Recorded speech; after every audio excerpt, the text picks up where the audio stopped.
আসন্ন লোকসভা নির্বাচনকে সামনে রেখে দল বদলের হিড়িক অব্যাহত।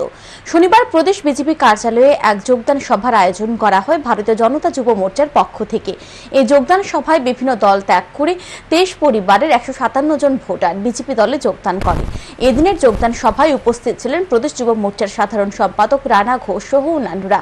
যোগদান সভায় উপস্থিত প্রদেশ যুব মোর্চার সাধারণ সম্পাদক রানা ঘোষ সহ অন্যান্য নেতৃত্বরা নবাগতদের হাতে বিজেপি দলের পতাকা তুলে দিয়ে বিজেপি দলে বরণ করে নেন। প্রদেশ যুব মোর্চার সাধারণ সম্পাদক রানা ঘোষ জানান, সমগ্র রাজ্য জুড়ে যুবরা বিজেপি দলে যোগদান করছে। এদিন যারা বিজেপি দলে যোগদান করেছে তাদের মধ্যে অধিকাংশ সংখ্যালঘু সম্প্রদায়ের।